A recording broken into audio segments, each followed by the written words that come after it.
Look, I opened this jar of rotten baby food, and well, a butterfly came out.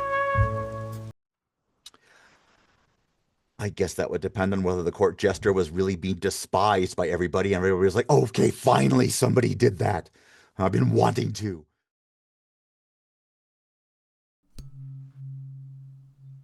Welcome to the Comedians and Elevators podcast. I've got my guest, Jerry Harris. Jerry, please introduce yourself and tell us a little bit about yourself. Hi, I am an audiobook narrator, a voice actor, and a vertebrate paleontologist who studies dinosaurs. Um, I teach geology and paleontology at our local university. Just part-time now. I'm retired from that, but I'm doing the voiceover and the audiobook narration full time. But yeah, so I've got my hand sort of half in the science world and half in the art creativity world. So you're like half retired, like Jurassic Park, how they brought the dinosaurs back? Thankfully, I'm not involved in the genetics end of things or the cloning end of things. I study the dead ones. The less stinky ones, really. Oh, so there's like a methane situation here. Yeah, some of the dinosaurs I study, you would not want to be standing behind. Okay. Are we talking about the real version or the leftovers? I guess The it would real be the version, when they were alive, yeah, you would not Okay. want to stand behind some of these. Fair enough. I heard that it's the same thing with the reptilians that are trying to invade the planet. They have a certain odor about them. So Oh well. that's an unrelated My joke. deodorant's working, so you won't know the difference. Fair enough. So you ready to get started, Jerry? Yes, let's get started. Listen, to my regular listeners, I know you don't like when at the beginning of these conversations I ask you to subscribe. None of us like it. I don't like saying it. I don't like it being in here. But it's frustrating. You know what else is frustrating? It's also frustrating when I look in the back end of the YouTube channel and I see that 56% of you that watch frequently haven't yet subscribed. And I know this because I see it in the comments section. You say things like, I didn't know I didn't subscribe. And that's actually what fuels the show. Basically, it's like you're making a donation to the show. So that's why I ask all the time, because it enables us to build and build and build. And we're going for the long term here. Hit the subscribe button and we'll continue to build this show for you. That's my promise. Thank you to all you guys that do subscribe. It means the world to me. All right, so the whole point of the podcast is to compare and contrast the comic versus the comedian.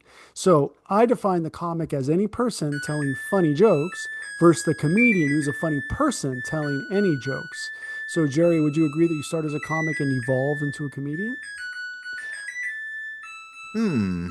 I I tend to think that they're sort of endpoints on a spectrum, and there's a whole bunch of in between, a whole bunch of overlap. I think about people like Robin Williams, for example, who could definitely play comedic roles in movies and make situations funny with the way he says things and the way he behaves.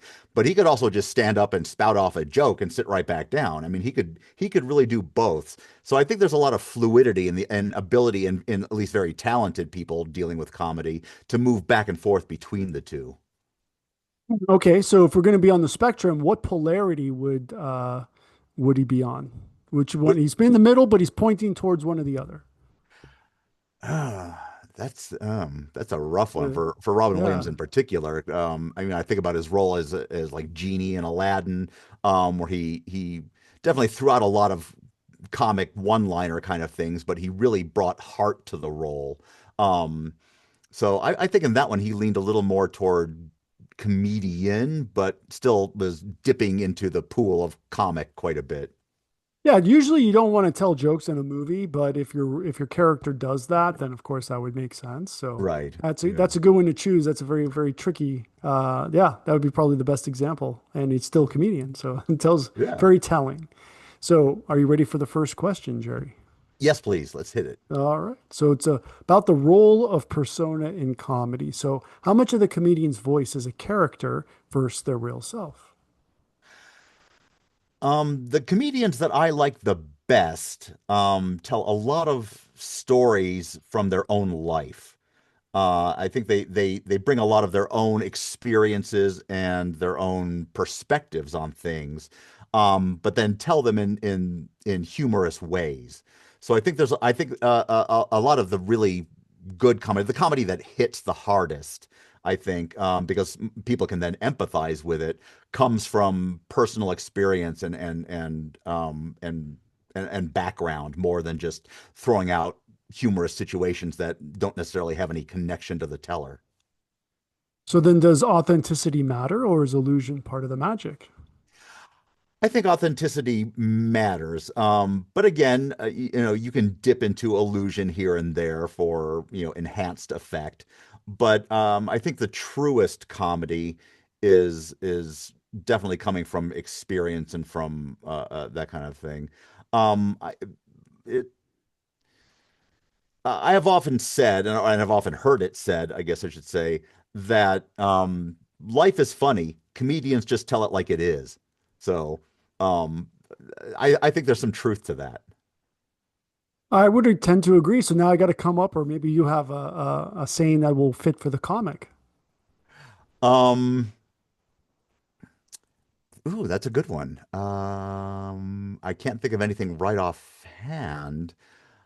Um, but comics, I mean, if they're just gonna tell jokes, if they're good at it, if they're picking funny jokes, ones that people can that come at people in very unexpected ways, um, they're making people laugh and they're entertaining people, and I think everybody wants that. I think that's a desire almost everybody has. So I think they're filling that niche very nicely. All right. Okay. So punching up versus punching down. So where do comics versus comedians subscribe to this? And let me put it in some historical context. Did a jealous medieval prince become the first comedian by killing the court jester? Beady, beady, beady. I guess that would depend on whether the court jester was really being despised by everybody, and everybody was like, oh, "Okay, finally somebody did that. I've been wanting to." Um, uh, I, I, I tend to prefer myself the punching up end of that, if you're going to punch in any direction, um, just because it's a little less. Um, Most of the people you punch up toward are not people who are generally part of the audience, and hopefully, if they are, they're good sports about it. I think about comedians like Andrew, what was his name? Andrew Dice Dice Clay. Clay? Yeah, yeah, he was very much punched down, and I do not think he was much appreciated for that among the majority of audiences. Yeah, I guess his material didn't, you know, it didn't survive the test of time. So is criticizing dead people considered punching down? Hmm, that's a really good question. I want to say it depends on who the person was and what their sort of status was. How are they culturally perceived today? And I think that affects it. If they're perceived very positively, then yes, you can tease dead people. If they're perceived very negatively, I guess it depends on exactly how you're punching toward them, in a way that makes fun of them and how they served in history, or are you tacitly supporting things they did? Okay. Well, it would be criticizing, so you're not supporting it. I mean, Yeah, unless yeah. the criticism is Criticism is fair supportable. game. Okay. Yeah. All right. So how about cultural translation of comedy? So how do jokes that work in one country bomb in another? Oh, a lot of humor is definitely tied very heavily to cultural understandings and perceptions. And those vary so widely around the world, that if you're going to tell jokes, or use humor as a window into culture, you do have to be very sensitive about that. But there is humor that is universal as well. As a paleontologist, I've spent some time in China, working with some colleagues there, and one of them just had this wonderfully dry sense of humor that had nothing to do with being Chinese or being American or anything like that. His way of observing things was just spot on in ways that just tickled the funny bone. So it depends if you're going to go for some of that kind of humor that can be universal. But other jokes, yes, can definitely bomb. And even within one country, I mean, there's so many different, even within the U.S. Just use that as an example. There are so many different subcultures that jokes that work in the South may not hit in New England or California, and vice versa. Absolutely. So then how does the silence when your joke doesn't land hurt? Physically, emotionally, morally, or spiritually? Ooh, some of all of the above, I think. It just, it's a big mental and emotional blow. Because ostensibly you worked so hard on this bit, hoping that it would hit, and when you just get crickets, it's awful. It's awful. And I've been in that situation during scientific talks I've given where I've tried to be humorous about things, and the audience is just, Well, you didn't eat the sample. You gotta yeah, taste the cricket, and then we'll see if it's yeah. something you can hand out later. It hurts. I can't think of any way it doesn't hurt. We'll just call it research. And they're like, here, let's see if you like the powdered version of the protein or would you want it in a smoothie? So, very important. So, love and justice. So, is the highest function of comedy to expose injustice or to make people feel less alone while living with it? I think for me, I think I lean more toward the latter, toward making people feel less alone. And I think humor is a wonderful way of making people feel welcome, that they're part of something bigger than what they are trapped in their own little brains about. This is what I'm experiencing. Nobody else has ever experienced this, and then you hear people say funny things about it, and you're like, oh, I never thought of it that way. There are other people who have experienced this, and I think that's cathartic. I think Mhm. that's a very wonderful way of doing that kind of thing. So, how about when a joke harms someone unintentionally? Does love demand accountability or does justice demand defiance? Ooh. I think if assuming the comedian or the comic is being trying to be as human and relatable as possible, then yes, then love is going to be their focus, and they're going to want to make reparations in some way. I think they're going to want to let the person know that the harm was completely unintentional, and that comes from a place of love, I think. Okay. So, very important question, advertising and self promotion.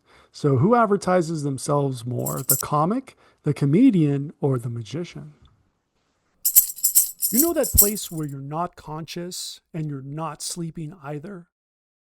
That's your power bill to the electric company. Right here. I want us to be here with free energy, where the Wardenclyffe Tower meets the Eiffel Tower. But that's not where we are. We are here where you've got the utility and you've got residential solar. Between these two, we know which one saves you money.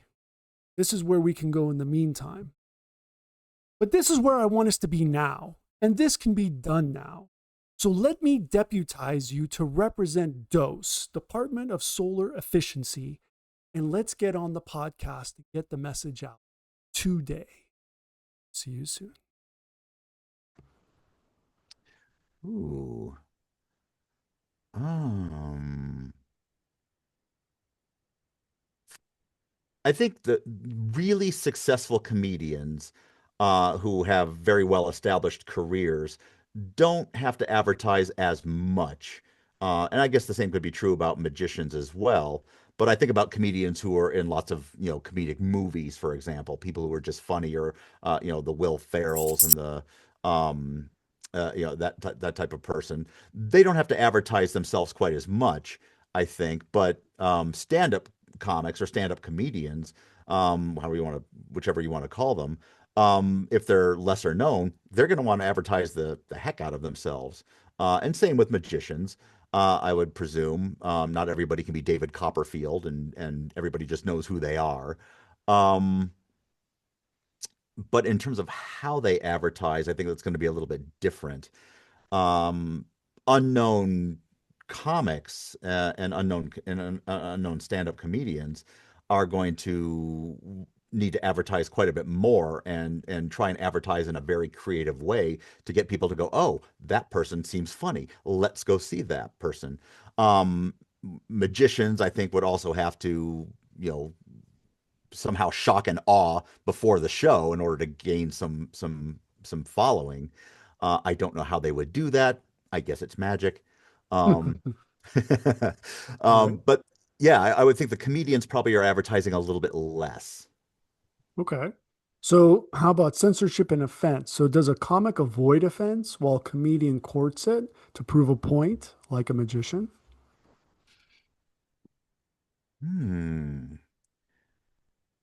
Ooh.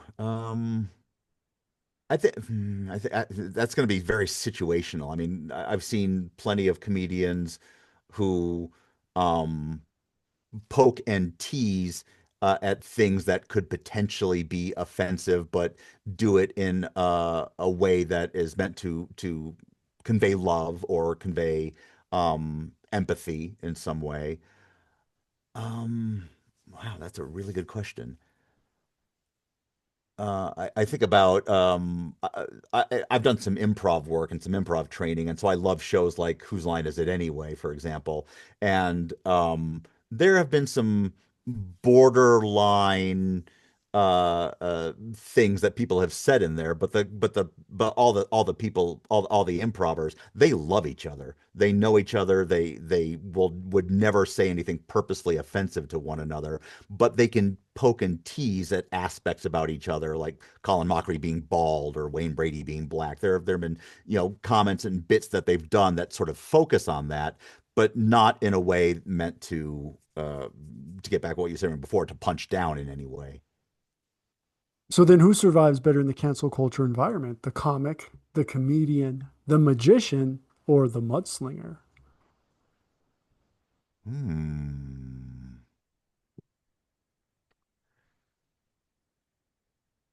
Wow. That's a really good question as well. I I want to say that the mudslinger is not going to survive very long, especially if they're um especially if they're alone in doing it. I mean, if the entire audience is doing it, then that's one thing. But if it's just one person slinging mud, they're going to get, told to shut up pretty quickly, I would think. Um, but the comedians, I think, can maybe withstand that, the cancel culture a little bit better than comics. But it depends on if the comics are, again, like the Andrew Dice Clay type. If they're constantly saying potentially offensive things, they're going to get canceled pretty darn quick. But not because of not because of political pressure or anything, but because of the nature of audiences just not accepting them. But comedians who are in movies, for example, or in television shows, or even in theater, can withstand that quite a bit better, I think. Okay. So, how about timing and delivery? Is it a science or an art? uh, I'm going to lean very heavily on the art end of that thing. It's something that you learn by feeling, much more than by sitting down and analyzing and, drawing out equations or anything like that. So, you can't It, feel science? um, I think science can make you feel, but I don't know that one feels science. Um, Well, statistically, if you got a bunch of feelings and well, you somehow mark them down, record Well, them. true. Well, yes. I mean, then you get into psychology and sociology and that end of science, and people, playing Jane Goodall and being like, "So tell me about your mother." Ah, okay, I will take notes on these. Um, but the I, the timing end of things is very much something that I've, for what little humor I have, I've learned that very much by feel. Some by imitation and by making observations, which I guess is a scientific sort of process. But I've never thought about it in terms of like, okay, if I tell get the punchline right there, that's going to be the best thing. It's just, it is something you feel out. Fair enough. It sounds like of Jane Goodall. Are these monkey mothers or who are we? Which kind of mothers are they? So, all Uh, right. So, do comics rely more on structure and comedians more on rhythm and emotion? Um, I think some of each. I think about comics like Stephen Wright, for example, who he was all about basically just one-liner after one-liner after one-liner after one-liner. And there are aspects of rhythm to doing that to know when you can effectively say something and make the audience react. But not very many comics seem to be that kind of person. Um, so I think the comedians are probably a little more dependent on recognizing rhythms and patterns that can be followed and pushed to various limits. All right. So then, how about comedy as commentary? So, when does a comedian cross into being a philosopher or a preacher? Um, I'm hard pressed to think of an example of a comedian being a preacher, but a philosopher. uh, Comedians who are telling stories from life, their lives of their friends, lives of their relatives. I think that the underlying message that they want to get across to people is, again, life is funny.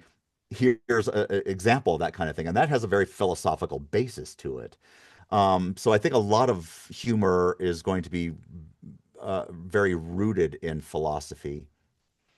All right. It's such an inherent human experience, that it transcends any one individual, and that brings it into the realm of philosophy, I think. All right. So, Jerry, are you ready to enter the multiverse? Enter the multiverse. Yes, let's do that. All right. Board game Zoomcast, play versus performance. So, you have to choose an avatar. If comedy were a board game Zoomcast, are you competing as the colorist avatar, adding tone, mood, and shading, or the Foley artist avatar, building punchlines with soundscapes and timing? Can I clone myself and do both? Um, That's what you'd have to do. Technically, uh, yeah, that's right. I, both of those are so attractive in different ways. I mean, there's definitely a big part of me that's always wanted to do Foley stuff, just because it seems like it would be so fun, and so inventive to do that. But at the same time, I'm also a big fan of uh, establishing mood, establishing context, establishing that kind of stuff, more in the color realm of it. Um, Gosh, I would be running back and forth between both, doing both, I think. Yeah, I guess you could have a polarity. You choose one, but you're looking at the other. So it was walking backwards through the multiverse. So you see where you were, where you're coming Yeah. from. Yes, exactly. Okay, skating backwards. So does comedy work better when it's painted vividly or when it's orchestrated sonically? I think I prefer the vivid stuff. When it's told very well, when it's said very well, that can paint pictures for the audience, that they can imagine this, a scenario, a situation. Uh, uh, I think that's a more important end of it for most people, than creating, soundscapes or proverbial soundscapes. Um, but that being said, I grew up on cartoons, the old Warner Brothers cartoons, the old, Coyote and Roadrunner cartoons, Bugs Bunny.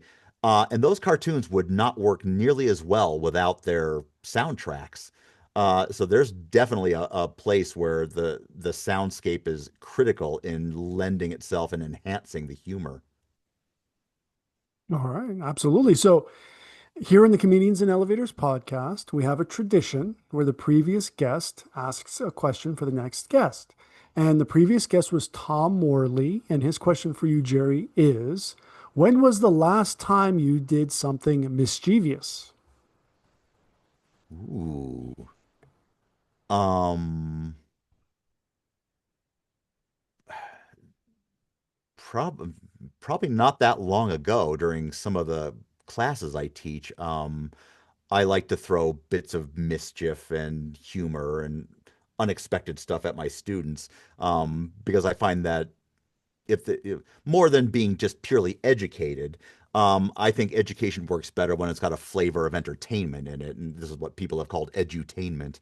And I love trying to do the key in on that entertainment aspect that just grabs the students' attentions and holds it much better than just dry lecturing does, for example. So I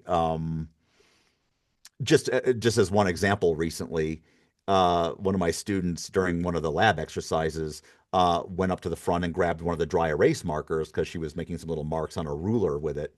And I came over to watch what she was doing because I wasn't sure exactly why she was doing that. And I saw that she was using it to good purpose. But she was like looking at me. She's like, "What?" I'm like, "I just wanted to see what you were doing with a dry erase marker. I mean, was it just for the fumes?" That kind of thing. And just stuff that lends a lighter atmosphere to something that might otherwise feel very, very heavy. I love doing that. Well, you got lucky. You didn't know that her grandmother died in a fire. So I don't know if you're just laughing, but I think it's kind of funny. So last question, legacy. Who gets remembered? Will the comics Type 5 survive time, or will the comedian's cultural point of view be more timeless? Hmm.